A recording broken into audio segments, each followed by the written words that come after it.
यात्रा करेंगे। कैसे पब्लिक के साथ इंटरेक्शन इनका नीरज जी का रहता है, और मैं आपको बता दूं कि हम लोग जहां बैठे हैं, चंद्रशेखर जी यहीं रहा करते थे, यहीं लोगों से मिला करते थे। एक उनकी सरल जिंदगी थी, बेबाक थे, मन में कुछ भी नहीं रखते थे, जो होता था तुरंत आपके सामने निकल जाता था। यही उनकी विशेषता थी, और शायद बलिया की जनता या देश के जो लोग हैं, दुनिया भर के जो लोग हैं, जो चंद्रशेखर जी के फॉलोअर हैं, यही पसंद करते थे। देश के प्रधानमंत्री के तौर पे उन्होंने जो कुछ भी हासिल किया देश के लिए, उसके साथ ही एक नेता के तौर पे, एक छात्र नेता के तौर पे जयप्रकाश जी के साथ उनका जो साथ था, इंदिरा जी के साथ उनका जो साथ था, और उसके बाद उनकी जो बगावत थी, इस सब कुछ में अलग अलग रंग थे। आप अगर कभी भी चंद्रशेखर जी की जीवनी पढ़ेंगे तो उसमें उन्होंने माँ को लेके एक बहुत ही मार्मिक कहानी लिखी है। मैं चाहता हूँ कि आपको वो सुनाऊँ, क्योंकि मैं इस समय चंद्रशेखर जी के घर में बैठा हूँ। चंद्रशेखर जी ने लिखा कि एक समय जो है, मेरी उम्र जो है थोड़ी समझने लायक हो गई थी, तो मैं सभाओं को सुनने जाया करता था। तो ऐसे ही क्या हुआ कि बहुत धूप होती थी, तो एक दिन मैं आया और मेरी माँ ने मुझे देखा, बोला आज तो बहुत धूप रहा, मतलब भोजपुरी में ही उन्होंने बोला। तो कहा ऐसा कर कि पैसा ले जाओ और जाके गमछा खरीद लेना। चंद्रशेखर जी अगले दिन गए, वो एक सभा थी, उसमें सभा में गए। सभा में जाने के बाद उन्होंने भाग लिया, और भाग लेने के बाद जो उनको पैसा माँ ने दिया था वो कहीं खर्च कर दिया। जब वो आए दोबारा तो उनके पास गमछा था नहीं। माँ ने एक बार फिर से पूछा कि अरे तुमने गमछा नहीं ले ला लल्ला? तो बोले कि क्या करें माँ, पैसा खर्च हो गया। तो उनकी माँ ने कहा कि अच्छा कोई बात नहीं, मैं तुम्हें फिर से पैसा दूंगी। और ये था माँ और बेटे के प्रेम का रिश्ता। और आज हम उसी धरती पे हैं, बलिया की धरती पे हैं, और आज हम बलिया के लोगों से बात करेंगे और यहाँ पर दिन भर वोट यात्रा करेंगे। तो आइए चलते हैं नीरज जी के साथ और आज वोट यात्रा करते हैं। तो नीरज जी आज कहाँ कहाँ आप जो है चलेंगे, क्या क्या आज कार्यक्रम है? आज शुरुआत यहीं से करनी है। बलिया में कुछ लोगों से मिलना था, फिर उसके बाद रेवतीपुर एक हम लोग का। रेवतीपुर बहुत ही फेमस जगह है, बहुत बड़ा गांव है। जी जी। और वो क्षेत्र एक अलग है, तो गंगा उस पार। गंगा के उस पार? हाँ, तो इसलिए उसको थोड़ा निगलेक्ट हो जाता है। अच्छा। तो मैंने कहा पहले उसी को देखा जाए, तो वहाँ जाएंगे। वहाँ कई जगह कार्यक्रम है, लोगों से मिलना है, आगे की रणनीति जो चुनाव की है वो तय किया जाएगा। वो रेवतीपुर से तय होगा? नहीं, मतलब वहाँ की, वहाँ, अच्छा वहाँ की रणनीति आप जानते हैं, वो मोहम्मदाबाद लोग विधानसभा जी जी में जी, आता है, और मोहम्मदाबाद आज पूरे देश में पूरे चर्चा का विषय बना हुआ है। और इसलिए वहाँ हम लोग बहुत मजबूती से लड़ रहे हैं, और पूरी पार्टी, और एक पार्टी नहीं लड़ रही वहाँ, तो लोग खुद लड़ रहे हैं। लोग एक जो जन समर्थन वहाँ मिला, मैं पहले भी गया मोहम्मदाबाद में जी, कस्बे में भी और गांव में, तो लोगों का एक बहुत उत्साह भी है, वहाँ कि चाहते हैं कि इस बार ऐसा दिखाया जाए कि भारतीय जनता पार्टी मोहम्मदाबाद, लोगों को पता चल जाए कि इधर क्या होने वाला है ना। बिल्कुल बिल्कुल, ये आप सही कह रहे हैं।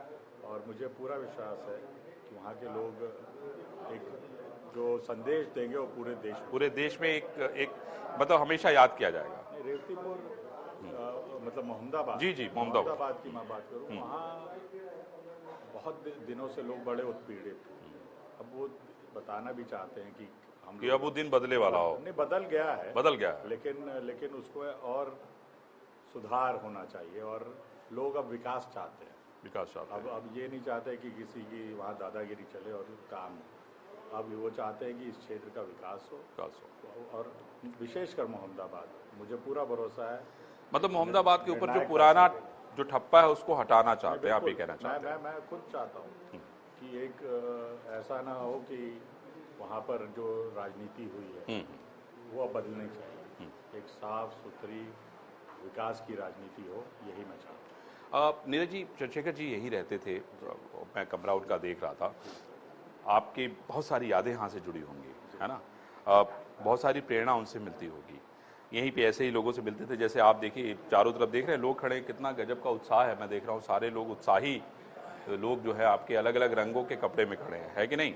तो चंद्रशेखर जी अपने बेबाक बातों के लिए जाने जाते थे। मतलब कोई भी आदमी आया, अपना बतियाया, सीधे 1 to 1 वहीं फाइनल है।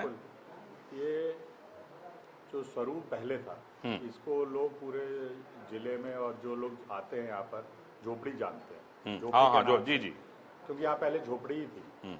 ये बाद में हमारे चाचा जी ने यहाँ घर बनवाया, तो इसलिए यहाँ सब लोग आते हैं। और मुझे खुशी है कि पिताजी के बाद वो परंपरा मैं भी आगे कि यहाँ कोई भी आ सकता है अपना काम के लिए, या कोई हम कहीं काम कराना हो या कुछ भी हो। और फिर जो बाकी बात की, पिताजी तो हमेशा उसके लिए थे, हमेशा। और लेकिन एक चीज़ मैं कहना चाहूँ, और वो बलिया के लोग उनसे भी आप बातचीत से बात कर लेते हैं। सही बात है कि यही एक राजनीतिक और यही एक उनके बीच में रिश्ता था, रिश्ता होना चाहिए कि कोई अपनी बात कह सके। बहुत ही बढ़िया। आप देश के प्रधानमंत्री भी रह चुके हो, लेकिन बलिया में आकर आप क्या है, वो पिताजी कहते थे यहाँ तो मैं एक उम्मीदवार ही हूँ, और सब लोग जैसे मतलब जौन शिकवा शिकायत हो कह दो भाई। नहीं, एक आम आदमी से जैसे बात करते थे वैसे करते थे कि आपने ये नहीं किया और आपको ये कराना था, आपने ये नहीं किया, जैसे शिकायत होती है एक जनप्रतिनिधि से, वैसे करते। और पिताजी उनकी बात सुनते थे और उस पर कुछ अमल भी करते थे। बहुत ही बढ़िया। तो ये हम लोग, मैं तो उनसे यही सीखा हूँ कि एक पेशेंस होना चाहिए सबको सुनने का, और कि एक अपनी तकलीफ कोई कह रहा है तो उसकी बात सुनिए, और जहाँ तक आप मदद कर सकते हैं। मैं ये नहीं कहता कि हर चीज़ का नीरज जी, वैसे एक चीज़ मैंने देखा है कि पेशेंस तो आपके पास भी है। अब मैं समाजवादी पार्टी की पॉलिटिक्स देख रहा था, उस समय जो चीज़ें चल रही थी, हालात चल रहे थे, उस समय भी देखा एक मतलब बड़े कम लोग ऐसे मैंने देखे जिन्होंने पेशेंस नहीं खोया, उसमें से एक आप भी थे। बिल्कुल। हाँ, हमने यही, ये आपकी उपलब्धि कहूँगा। कई लोग इसको कहते हैं कि ये मेरे लिए गड़बड़ है नहीं, लेकिन पेशेंस होना चाहिए। हाँ। राजनीति में या किसी क्षेत्र में भी हो आप, और आप पेशेंटली अपना काम करते रहें, लोगों की सेवा करते रहेंगे, तो उसका आपको जो प्रतिफल है वो मिलेगा। प्रतिफल मिलेगा ही। और मुझे लगा कि पेशेंस ने आपको दे दिया जो देना चाहिए था। बिल्कुल। मुझे लगता है कि जिस तरह मैं पार्टी में आया, जिस तरह मेरे को यहाँ सम्मान मिला, जिस तरह राज्यसभा फिर से दिया गया, फिर लोकसभा के उम्मीदवार बनाया गया, मेरे लिए तो बड़े सम्मान की बात है। और मैं आप कभी प्रधानमंत्री से मिले थे कि कितनी आराम से लोगों की बातें सुनते हैं, उनको सुनना पसंद है। नहीं, मैं उसके बारे में कह रहा हूँ, सुनना पसंद है। मैं पहली बार उनसे जब मिला था, मैं दूसरी पार्टी में था, और मैं गया था अपने घर के लिए, 3 साउथ एवेन्यू लेन के लिए जी, और उन्होंने मेरी पूरी बात सुनी, और कभी 10 या 15 मिनट में बैठा रहा उनके पास। देश के प्रधानमंत्री और तुरंत प्रधानमंत्री बने थे, कितना काम होगा उनके पास। उन्होंने एक बार नहीं कहा नीरज अब हो गया, अब मैंने बात सुन ली तुम्हारी, मैं देखूँ।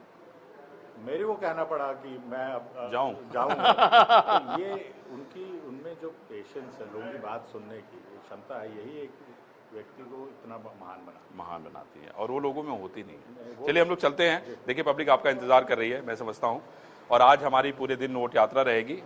नीरज जी देखिए तैयार हैं, और लोगों का हुजूम है यहाँ पे, अलग अलग रंग, अलग अलग जगहों से लोग आए हुए हैं। और ये देखिए, ये जो पूरा आप घर देख रहे हैं, ये चंद्रशेखर जी यहीं पे रहते थे। इसको झोपड़ी का नाम दिया गया था, झोपड़ी के नाम से पूरे शहर में इसको जाना जाता है। किसी को भी अगर नीरज जी के यहाँ आना होता है तो झोपड़ी पर पहुंचा थी, यही ऐसा ही कहते हैं। पॉलिटिक्स एक गजब का संगम होता है, उसमें तरह तरह के लोग आपको हर दिन मिलते हैं, हर दिन सिखाते हैं, हर दिन बताते हैं, है ना, और बहुत कुछ दे के जाते हैं, क्योंकि जनता के प्यार से बड़ा कोई प्यार नहीं होता है, और जनता ही आपको महान बनाती है। और मुझे लगता है कि पॉलिटिक्स उसका ही एक रंग है। तो चलिए चलते हैं फिर नीरज जी के साथ।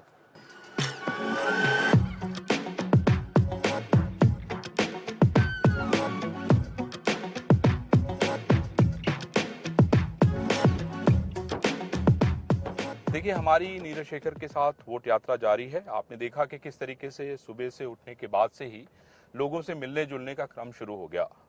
नीरज जी के खाने में दिलचस्पी तो रहती है, लेकिन यह है कि जब से राजनीति इन्होंने शुरू की है तब से इन्होंने खाने पे एकदम कंट्रोल कर दिया है, और ये जरूरी भी है, क्योंकि राजनीति लंबी करनी है तो खानों पे कंट्रोल जरूरी है। नीरज जी, मैं देख रहा था खाने में बड़ा इंटरेस्ट आपका नहीं था, लेकिन लोग नेता तो बताते बहुत खाते हैं। नहीं, मैं करीब हाँ 27-28 साल पहले हाँ शाकाहारी हो गया। अच्छा। हाँ, पहले मैं खाता था, लेकिन 28 साल हो गए अब, शायद नहीं 29 साल हो गए अब तो। अच्छा। 29 साल से छोड़ दिया है। खाने में बहुत रुचि है, लेकिन उसी वजह से थोड़ा शुगर की प्रॉब्लम है। तो अब क्योंकि आप सार्वजनिक जीवन में है तो अपना सेहत पे ख्याल नहीं रखेंगे, और माननीय प्रधानमंत्री जी बार बार ये बात कहते हैं। वो हर हम लोग को जब बुलाते हैं किसी मीटिंग के लिए तो सबसे पहले यही चीज पूछते हैं कि आपने अपना हेल्थ चेकअप कराया, स्वास्थ्य पे ख्याल रख रहे हैं नहीं। जिनका वजन ज्यादा होता है उनको कहते हैं वजन कम करिए, अपने को ठीक रखिए। आप जब अपने को ठीक नहीं रखेंगे तो लोगों की कैसे सेवा कर पाएंगे। तो इसलिए हम लोग, मैं पिछले कुछ दिनों में स्वास्थ्य पे, और क्योंकि राजनीतिक जीवन थोड़ा हेक्टिक होता भी है, तो अगर संतुलन खाएंगे नहीं तो फिर, लेकिन फिर भी बलिया में रहेंगे तो समोसा और पकौड़ी तो खाना ही पड़ेगा। अच्छा नीरज जी, मैं एक चीज ये देख रहा था कि बड़ी आशाएं हैं लोगों को, बड़ी अपेक्षाएं हैं आपसे, क्योंकि इतने बड़े पिता के पुत्र होने के नाते वो अपेक्षाएं और भी बहुत बढ़ जाती हैं। मैं आपसे ये समझना चाहता हूँ कि अब जैसे एज ए सांसद के तौर पे जनता आपको देख रही है, आपके मन में ऐसे कौन कौन से सपने हैं बलिया के लिए जो लगता है कि आप जब आप यहाँ से आएंगे तो उसको पूरा करने का बीड़ा उठाएंगे? मैंने प्रयास किया जब से जी पिताजी के बाद इस बलिया आया, तो मैंने प्रयास किया कि हर क्षेत्र में मैं कुछ काम कर सकूं।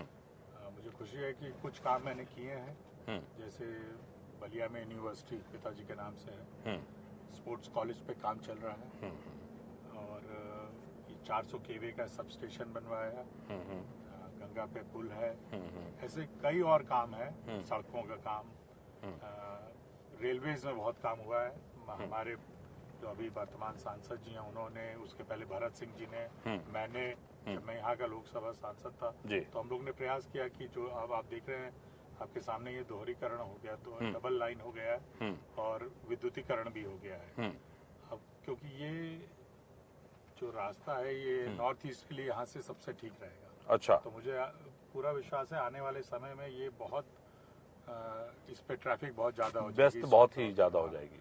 तो इसलिए जो हम लोग यही चाहते हैं, क्योंकि अगर कोई उद्योगपति कहीं किसी क्षेत्र में आएगा तो उसको ये सब सुविधाएं चाहिए कि बिजली मिले, सड़क मिले, उसके गुड्स के लिए कोई यातायात का साधन होने चाहिए। तो जो कनेक्टिविटी है, अभी ग्रीनफील्ड एक्सप्रेसवे बन रहा है, ये बहुत बड़ी परियोजना है हमारे भारत सरकार की, 6000 करोड़ की है, जो पूर्वांचल एक्सप्रेसवे और बलिया और बिहार से जोड़े। वो गंगा एक्सप्रेसवे भी एक किधर से होके जा रहा है शायद? गंगा एक्सप्रेसवे यहाँ से नहीं, वो तो अलग रास्ता। अच्छा, वो अलग है। अच्छा, कहीं पूर्वांचल से यहाँ कनेक्टिविटी बहुत अच्छी है, और पूर्वांचल के बगल में जमीनें ली गई हैं उत्तर प्रदेश सरकार के, वहाँ उद्योग लगेंगे। तो बलिया के लिए भी, और कई इन्वेस्टर समिट हुआ था, उसमें कई लोगों ने करीब 3000 करोड़ की परियोजनाएं यहाँ लगने वाली है। तो हम लोग का जो आप पूछ रहे हैं क्या आगे का फ्यूचर, मैं यही चाहता हूँ कि उद्योग यहाँ लगे। हमारे नौजवान साथी बलिया के विशेषकर और गाजीपुर के बाहर जाते हैं, जी, बम्बई, कलकत्ता, दिल्ली, और वहाँ प्रतिभा तो है लेकिन काम यहाँ नहीं मिल पाते। अगर काम यही मिल पाएंगे तो मुझे पूरा विश्वास है कि इस क्षेत्र का और विकास होगा। पूर्वांचल थोड़ा पिछड़ गया था। आपको लगता है कि इंडस्ट्री यहाँ पे आनी चाहिए, और इंडस्ट्री अगर आएगी तो लोगों को रोजगार मिलेगा और खुशहाली आएगी? खुशहाली, रोजगार सबसे बड़ा, क्योंकि जब आदमी अपने घर पे रहता है तो और अच्छी तरह काम कर सकता है। एकदम सही कहा आपने। तो और दूसरा जो हम लोग भविष्य में देख रहे हैं, और स्वास्थ्य के क्षेत्र में, जी, माननीय प्रधानमंत्री जी का है कि हर जिले में एक मेडिकल कॉलेज। बलिया में आया था लेकिन कुछ जमीन की वजह से नहीं हो पाया, लेकिन अब माननीय मुख्यमंत्री जी ने भी और भारत सरकार ने भी ये तय कर दिया है, सब चीजें हो गई हैं। मेरे ख्याल से चुनाव के तुरंत बाद ही उसका शिलान्यास माननीय मुख्यमंत्री जी करेंगे। तो मेडिकल कॉलेज यहाँ, क्योंकि स्वास्थ्य के लिए हमारे यहाँ अब सुविधाएं बहुत अच्छी हो गई हैं, लेकिन फिर भी हमें बनारस जाना पड़ता है। जी। तो मैं चाहूंगा कि, क्योंकि मैंने व्यक्तिगत रूप से भी, पिताजी ने एक अस्पताल इमरान पट्टी अपने गांव में जी, मुझे जानकारी मिली कैंसर के लिए जो हॉस्पिटल तो चल रहा है। हमने प्रयास किया, भारत सरकार, हमारी राज्य सरकार ने, माननीय महाराज जी ने, कि वहाँ एक हम लोग ने एक प्राइवेट को दे दिया है। और मुझे नहीं पता था, मैंने सोचा कि बड़ा इंटीरियर में है इमरान पट्टी, वहाँ लोग आ पाएंगे नहीं, तो मैं देख रहा हूँ कि वहाँ पर इतनी भीड़ है, वहाँ क्योंकि बिहार से सटा हुआ आपका बलिया है, 3 जगहों से सटा हुआ, पब्लिक बहुत है यहाँ। बिल्कुल, अगर यहाँ अच्छी सुविधा हो जाए तो अगल बगल के लोगों को भी कैटर किया जा सकता है, विशेषकर बिहार के लोगों का। और हम लोग का यही एक सपना है कि बलिया जो बिल्कुल कोने में पड़ जाता है तो इतना विकास नहीं हो पाया, उसको मेन फोकस में लाया जाए। और ये महाराज जी भी चाहते हैं, और माननीय मुख्य प्रधानमंत्री जी ने हम लोग से भी कहा है कि इसके लिए हम लोग आने वाले समय में पूर्वांचल के लिए काम करेंगे। मैं देखता हूं कि चित्तू पांडे, मंगल पांडे, चंद्रशेखर जी, ऐसे ऐसे लोग यहाँ से हुए हैं, जनेश्वर मिश्रा, जिन मतलब इस पानी का जो कलेवर है वो कलेवर ही बड़ा अलग है ना, एकदम तूफानी कलेवर है। जी बिल्कुल। आप जयप्रकाश नारायण जी, मैंने वही कहा कि मतलब जयप्रकाश नारायण जी के साथ तो चंद्रशेखर जी ने कितनी सारी चीजें सीखी हैं। बिल्कुल, ये मतलब इसीलिए एक ही जिला है जो पूरे देश में बागी बलिया बोला जाता है। जी, बागी बलिया बागी है कि अपने लिए और देश हित के लिए कुछ भी कर सकते हैं। चाहे आप मंगल पांडे जी का ले लीजिए। जी, चित्तू पांडे जी ने यहाँ पर 1942 में अलग जगह क्रांति और शासन किया कुछ दिनों तक। और 75 की जो क्रांति थी जयप्रकाश जी के नेतृत्व पूरे देश ने लड़ी। पिताजी उसमें थे। पिताजी उसके बाद इस देश के प्रधानमंत्री बने। जनेश्वर जी इलाहाबाद में बलिया में रहकर जिस तरह उन्होंने बलिया का नाम किया, उन्होंने दिखाया कि बलिया का व्यक्ति कहीं भी रहेगा वो मानवता के लिए और अपनी बात को कहने के लिए और अपने सम्मान और अपनी बात के लिए हमेशा खड़ा रहेगा। नीरज जी, एक चीज और मैं देखता हूं कि आपके अंदर एक और भी अच्छा गुण है। मुझे लगता है कि आने वाले समय में पार्टी जरूर उसका इस्तेमाल करेगी। बाकी दूसरे दलों में आपके बड़े अच्छे रिश्ते हैं और मैं समझता हूं कि वो बड़े टॉप लेवल पे हैं। ये गुण जो है मुझे लगता है कि किसी की नजर पड़ी नहीं अभी। ये बचपन से ही है, मित्रता करना। अगर सदन में आप साथ हैं तो आप बातचीत होती रहती है। हमारे प्रधानमंत्री भी कहते हैं कि आप सबसे मिलिए, अपनी विचार जो है उनको भी बताइए। और हम लोग हमेशा, और पिताजी की वजह से भी, पिताजी के हर पार्टी में मित्र। हाँ। पिताजी हो सकता है अलग है, लेकिन अटल जी से जो उनके रिश्ते थे, हमेशा गुरुजी उनको कहते थे। एकदम। अडवाणी जी के साथ जो रिश्ते पिताजी के थे, मैं तो प्रधानमंत्री जी के साथ जो मैं प्रधानमंत्री जी ने मुझे बताया कि पिताजी ने उनको बोला था, तो खुद जब बीमार थे पिताजी तो मिलने आए थे। तो ये मेरे को लगता है ये आत्मीयता है। और विचार आपके अलग हो सकते हैं, पार्टी आपकी अलग हो सकती है, लेकिन एक लगाव हर व्यक्ति नहीं। प्रधानमंत्री जी ने किस्सा जो लोकसभा में सुनाया था कि किस तरीके से जब वो और भैरव सिंह शेखावत एक दिन यात्रा कर रहे थे तो भैरव सिंह शेखावत को पता चला कि चंद्रशेखर जी आने वाले हैं और उन्होंने क्या किया कि उनके, चूंकि वो तंबाकू खाने के शौकीन थे, उन्होंने तुरंत अपना सारा डिबिया निकाला और प्रधानमंत्री, मतलब माफ कीजिएगा, मोदी जी के जेब में डाल दिया। उनको उस समय तो समझ में नहीं आया। चंद्रशेखर जी जब मिले तो हालचाल उन्होंने लिया और कहा कि देखिए तंबाकू मत खाइएगा। उस समय भी उन्होंने इस बात की ताकीद की और उसके बाद जब वो चले गए तब ये राज खुला कि ये मामला क्या था कि भैरव सिंह जी को हमेशा वो मना करते थे कि आप मत खाइए, लेकिन उसके बाद भी वो मानते नहीं थे। तो सवाल ये है कि ये जो रिश्ता था कि वो दूसरे दल में थे, वो समाजवादी थे और ये लोग जो है भाजपाई थे, तो महत्वपूर्ण ये था कि स्वास्थ्य को लेके, मतलब हित को लेके जो है वो बात कहने में नहीं चकते थे। ये चंद्रशेखर जी की खूबी थी। व्यक्तिगत रूप से वही मैं कह रहा था, पिताजी के हर पार्टी में थे। आदरणीय शरद पवार जी, आदरणीय भैरव सिंह शेखावत जी, मैं अटल जी की बात कर रहा था। सब लोग के साथ उनकी बड़ी आत्मीयता थी, पारिवारिक जैसे संबंध होते हैं। तो नहीं, आपके भी रिश्ते बहुत अच्छे हैं। पिताजी हमेशा इस बात को कहते थे कि सबसे अच्छे रिश्ते बना के रखो। विचारधारा जो है उसके लिए कोई समझौता नहीं, सही बात, लेकिन व्यक्तिगत रूप से दोस्ती किसी से आपकी हो सकती है। भैरव अंकल अपनी जगह थे, पिताजी अपनी जगह थे, लेकिन वो दोनों लोग अच्छे दोस्त थे और वही हमने सीखा है। अब बचपन से जो चीज सीख, मुझे लगता है नीरज जी अब वक्त अब आ गया है कि वो आपके अंदर ये जो गुण है ना उसका पार्टी बेहतर इस्तेमाल करे। मुझे लगता है सुप्रिया जी के साथ आपके बहुत अच्छे रिश्ते हैं, मैं कई बार देखा है मैंने। उसके अलावा बाकी पश्चिम बंगाल में आपके इतने अच्छे रिश्ते हैं। मैं समझता हूँ कि बहुत सारे ऐसे दलों के पॉलिटिशियंस हैं जो आपके संपर्क में रहते हैं। मुझे लगता है कि ये बात मैं बड़े विश्वास के साथ कह रहा हूँ कि पार्टी आपका बेहतर इस्तेमाल करना चाहिए। मुझे लगता है जहाँ पार्टी को जरूरत होगी, पार्टी के लिए मैं हमेशा खड़ा हूँ। जी। पार्टी ने हमेशा मुझे सम्मान दिया है, इसलिए पार्टी के लिए जो कहेगी वो कुर्बानी देनी है, जो काम कहेगी वो करना है। हम तो चाहते हैं कि हर लोग पार्टी से जुड़े और पार्टी और मजबूत हो। पार्टी जितना मजबूत होगी देश के लिए और हित में काम कर सकेगी। मुझे पूरा विश्वास है कि ये सारे लोग ये समझ पाएंगे कि मोदी जी के नेतृत्व में ही देश आगे बढ़ सकता है। और आने वाले समय में मुझे लगता है और लोग जुड़ेंगे पार्टी से। जी। और जब लोग जुड़ेंगे तो काम और अच्छा होगा। मुझे पूरा विश्वास है कि जो हमारे मित्र और पार्टियों में उनको इस चुनाव के बाद और समझ में आएगा कि किस तरह काम करना चाहिए और किस तरह प्रधानमंत्री का हाथ मजबूत करना चाहिए। मुझे लगता है नीरज जी की आपकी बात को मैं भी समझ गया और वो लोग भी समझ जाएंगे।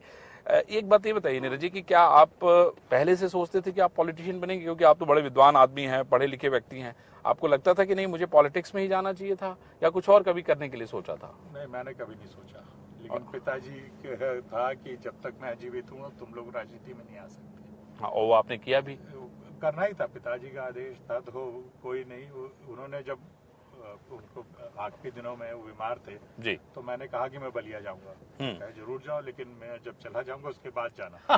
तो इसलिए और बलिया के लोग तय करेंगे कि तुम्हें क्या। और मैं बचपन से, क्योंकि आप जिस परिवेश में पैदा पले होते हैं तो उसी में आपका एक आकर्षण होता है। जी जी। तो वो राजनीति बचपन से देखी है। पिताजी 62 में राज्यसभा के हो गए, दिल्ली रहने लगे, मैं 68 में पैदा हुआ, तो जीवन भर यही देखा है। इमरजेंसी के दिन देखे, पिताजी 19 महीने जेल थे, ये सारी चीजें मैंने देखी है। और लगातार जनता पार्टी का फॉर्मेशन और ये सब उन कठिनाइयों को भी देखा, इमरजेंसी के दौरान जो कठिनाइयां थी, इंदिरा जी का जिस तरीके से उन्होंने मतलब जम के सामने आए, जयप्रकाश जी के साथ आए, तो कोई बहुत ये सब बहुत साधारण बात थी नहीं। नहीं, बिल्कुल 19 महीने वो तो पिताजी तो जेल में थे। हाँ, नहीं, उन्होंने जेल से जो अपने खत लिखे, पत्र लिखे हैं, वो सारी चीजें उस समय की परिस्थितियों को बताती हैं। बिल्कुल, एक अकेले थे मेरे ख्याल से, मैं और हाँ, कोई नहीं बता सकता। इंदिरा जी का विरोध उन्होंने जिस तरीके से किया, मतलब ये कोई सोच नहीं सकता था। नहीं, आप जानते हैं कि वो यंग टर्क्स में तो जो इंदिरा जी को पहले मदद करते थे, उनके साथ सपोर्ट करते थे हर चीज में, बैंकिंग के लिए, बैंक का जो था, हाँ, उन्होंने वो जो राय दी थी पर्सेस के लिए, जब मोरारजी भाई अलग हो रहे थे तब वो लोग साथ थे। लेकिन जब देश की बात आई, जब तो पिताजी ने कहा कि जयप्रकाश जी ठीक है, और इंदिरा जी को भी बोला, उस बात को स्वीकार नहीं किया उन्होंने, और उसके लिए उनको जेल जाना पड़ा। 19 महीने जेल रहे। और हम लोग तो जो परिवार था उस समय, जो अब इमरजेंसी की जो था कि बिल्कुल कोई किसी से मिलता नहीं था, कोई जाता नहीं था, वो परिस्थितियां अलग थी। लेकिन ये राजनीतिक जो बदलाव है, राजनीति जो थी, फिर जनता पार्टी बनी और उसके बाद जनता पार्टी कैसे टूटी, तो ये सब हम लोग ने देखा। तो एक मन में हो जाता कि हाँ, हम भी राजनीति करेंगे। लेकिन जब तक पिताजी रहे, लेकिन पिताजी चाहते थे मैं किसी और लाइन में जाऊं, लेकिन बहुत कोशिश भी की उन्होंने। कई जगह मैंने काम भी किया, अपना व्यक्तिगत काम भी किया, कई चीजों में प्रयास किया। लेकिन मन जहाँ लगता है आदमी वहीं काम। मन भी लगता है और सब तय रहता है कि किसको क्या करना है। नहीं, तो ऊपर वाले ने सबका तय कर रहा है। सही बात है, सही बात। और जब पिताजी का देहांत हुआ उसके बाद परिवार में ही कई लोग थे जो चाहते थे, लेकिन सबने, परिवार ने मेरे को आगे किया इसकी। और हम यहाँ से लोकसभा चुनाव लड़े, फिर लोगों ने स्वीकार किया, बलिया के लोगों ने अपना पूरा आशीर्वाद दिया। फिर बलिया 2009 में परसिमन हो गया तो गाजीपुर आ गया, और मैं आज हम लोग उसी तरफ जा रहे हैं। जी जी, रेवतीपुर जी। तो वहाँ के लोगों ने जिस तरह स्वीकार किया मुझे, वो मेरे लिए बड़ा आश्चर्य करने वाली बात थी। मुझे बहुत प्रसन्नता कि वहाँ के लोगों ने स्वीकार किया और हम उनके लिए कुछ कर पाए। तो अब फिर से आशीर्वाद मांग रहे हैं उन्हीं लोगों से। तो ये तो है ही है कि ये विश्वास का भी प्रतीक है। ये जी, जीवन में क्या होना है ये ऊपर वाला तय करता है। लेकिन राजनीति में आना था और राजनीति में करना चाहता था। क्या बात। मैं जीवन में और कुछ नहीं, मैं और अभी भी राजनीति करता हूँ और कोई मेरा काम नहीं है। बस बलिया, गाजीपुर, अपना क्षेत्र, पार्टी का काम, पार्टी जहाँ भेजती है वहाँ जाना, और इसी में एक जो आदमी को जो संतोष खुश करे तो तभी संतोष मिलता है। बहुत अच्छी बात कही। जो आपको काम करना था मैं वो कर रहा हूँ। बहुत बढ़िया। नीरज जी, मुझे ये बताइए कि आपका मुकाबला यहाँ पे भी अलग अलग लोग, प्रत्याशी अलग अलग दलों के घोषित हो गए हैं, आपको क्या लगता है, क्या किस तरह का मुकाबला है आपका? मुकाबला हर चुनाव, हर मुकाबला होता है, अपने को मान के चलना चाहिए। चुनाव है तो उसको पूरे जोश से लड़ना चाहिए। हम लोग लड़ रहे हैं, मेरे ख्याल से समाजवादी पार्टी ने अपना कैंडिडेट दिया है, जो पिछली बार भी यहाँ से चुनाव लड़े थे। लेकिन उसमें बसपा और समाजवादी पार्टी का गठबंधन था। जी जी, गठबंधन था। वो फिर भी भारतीय जनता पार्टी यहाँ जीती। और मुझे पूरा विश्वास है कि इस बार हम लोग काफी अच्छे मतों से जीतेंगे। और यहाँ मैं जो पिछले 15 दिन से घूम रहा हूँ तो मुझे बड़ा पॉजिटिव रिस्पांस मिल रहा है। लोगों ने जो बाहर निकल के इस गर्मी में भी हम लोग का स्वागत किया, हम लोग को आशीर्वाद दिया, तो मुझे पूरा भरोसा है कि एक अच्छे मार्जिन से हम लोग यहाँ पर जीत हासिल करेंगे। और माननीय प्रधानमंत्री जो लक्ष्य है 400 पार इस बार जी, उसमें एक कड़ी बलिया जरूर होगा, इसका मुझे पूरा विश्वास। क्या बात है। तो ये नीरज शेखर जी के साथ हमारी यात्रा जारी रहेगी। अभी हमारी यात्रा जो है वो रेवतीपुर चल रही है। रेवतीपुर एक बहुत बड़ा गांव है, गाजीपुर में पड़ता है, बहुत देश भर में बहुत फेमस है, बहुत उसका नाम लोग जानते हैं, और ये मोहम्मदाबाद तहसील में पड़ता है। तो आइए चलिए चलते हैं रेवतीपुर, वहाँ भी लोगों से मिलेंगे, बातचीत करेंगे कि लोगों की क्या राय है नीरज शेखर के बारे में।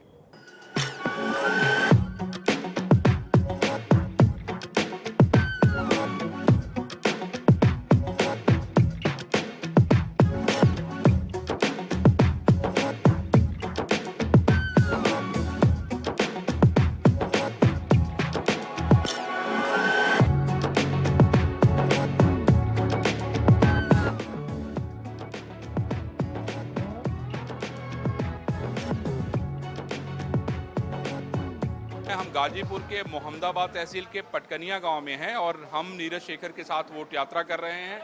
मैं आपको ये बताना चाहता हूं कि ये वोट यात्रा हमारी जो शुरू हुई थी सुबह 8 बजे से शुरू हुई थी। हम लोग रास्ते भर में लोगों से मिलते जुलते हुए यहाँ पे आ रहे हैं और आप देखिए बहुत सारे लोग बैठे हुए हैं, क्योंकि राजनीति में लोगों की ही कीमत है, उनकी बातों की अहमियत है, और वही राजनीति में आपको जो है आगे लेके जाती है। ये इतना घर बात यार अजय सिंह। अजय सिंह चंद्रशेखर जी से मिला लला कब्बो? मिले तो नहीं थे लेकिन देखे थे भाई। उनको जानते हैं? अच्छी तरह जानते हैं। उनको सुनते थे जी। नीरज को कैसे देखते हैं? अच्छी तरह देखते हैं। एक हमारे क्षेत्र के नेता हैं, लोकसभा के, वोट देना है। वोट देना है। अच्छा हाँ। तो आपको क्या लगता है कि मतलब नीरज से उम्मीद बहुत है चंद्रशेखर जी का बेटा होने के नाते? चुनाव जीत रहे हैं, यही तो उम्मीद है, इसमें दो मत नहीं है। चुनाव जीतना ही जीतना है। हाँ बिल्कुल जीत रहे हैं। और ये मुख्तार अंसारी के मरने का इधर कोई असर है? अरे असर है, जहाँ होगा यहाँ तो नहीं है असर। जहाँ होगा क्या नाम है आपका? विजय बहादुर से। विजय बहादुर जी, चंद्रशेखर जी से मिलने का कभी मौका मिला था? हाँ मिले थे। तो बातचीत क्या होती थी आपकी, क्या याद है आपको? ठीक है, याद है। चंद्रशेखर जी के साथ मुलाकात कुछ याद है? हाँ, अगला बार से याद था। हाँ। काहे के लिए मिलने के लिए गए थे? किसी काम वाम से? नहीं, काम से क्या, अगला इलेक्शन में आए थे, हम लोग जिताए थे, वो सगे घूमे थे, और क्या करना था। हाँ। तो नीरज जी को जिताना है? हाँ, जिताना है, इसीलिए आप लोग बैठे हैं। बहुत बढ़िया। आते हैं जरा और कुछ लोगों से बात करते हैं। इधर बुजुर्ग लोग हैं, उधर चलते हैं। उधर का ना हो तोहार? बाबूलाल चौधरी। बाबूलाल चौधरी जी। कहाँ एट ना रहल है? जी यही टिना रहल है? अच्छा, नेताजी के जाना है? जी। का ना हो? चंद्रशेखर सिंह। चंद्रशेखर जी तो प्रधानमंत्री रहना, ये उनकर बेटवा हूँ जी। उनके जितावे के बदे हाल हुआ? जी। जितावे के हो? अच्छा, का नाम है आपका? श्री भगवान चौधरी। श्री भगवान चौधरी। कितना लोगन का गांव हो, ये कितना बड़ा? अरे ये 5 अधिका का बदे है। हैं? 5 अधिका वोट बटे। अच्छा, और ये बतावा कि तोरे गांव में बिजली हो, स्कूल स्कूलों बा? अच्छा, ये बतावा कि प्रधानमंत्री के जौन योजना चलत होकर लाभ मिलत हो? हाँ मिलता। का मिलल? अरे किसान निधि वाला पैसा मिला। अच्छा, किसान विकास निधि का पैसा खाते में आया तोरे? हाँ। और बतावा? राशन मिलता। अच्छा, राशन मिलत हो? कितना राशन मिलत? जितना रही उतना नहीं मिले। अच्छा, जितना रही उतना मिली। अच्छा, और मतलब संतोष हो काम से सरकार के? हाँ संतोष है बा। संतोष भाई, नीरज शेखर के जितावे के बाद जिताए को बा। क्या नाम है यार? राजेश विश्वकर्मा। राजेश विश्वकर्मा जी। विश्वकर्मा जी बताइए, काम धाम क्या करते हैं? मिस्त्री लकड़ी काम करते हैं। लकड़ी का काम करते हैं। नेताजी को जानते हैं? अभी तो पहला बार है। अच्छा, पहली बार मिले हैं। अच्छा, देखे थे पहले से? नहीं, कभी देखे नहीं। देखे नहीं थे, तो पहली बार मिलने आए हैं। अच्छा, और सरकार की योजनाओं का लाभ मिल रहा है आपको? हाँ मिल रहा है। क्या क्या मिला आपको? वही राशन से मिल रहा है बस। राशन मिला? देखिए, ये बड़ा महत्वपूर्ण है कि सरकार जो योजनाएं चला रही हैं उसका लाभ आपको मिल रहा है कि नहीं मिल रहा है। बहुत सारे लोग यहाँ पे हैं जो अपनी बातें बता रहे हैं। एक बार अंदर भी चलते हैं, देखते हैं क्या चल रहा है।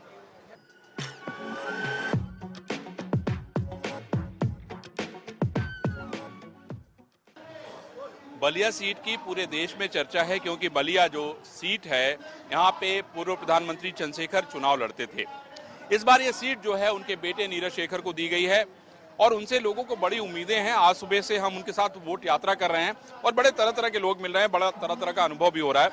हमारे साथ एक और शख्स हैं जो कि बहुत बड़े व्यक्ति के बेटे हैं। गौरीशंकर जी चंद्रशेखर जी के बड़े ही मित्र व्यक्ति थे। उनकी बात को चंद्रशेखर जी नहीं काटते थे।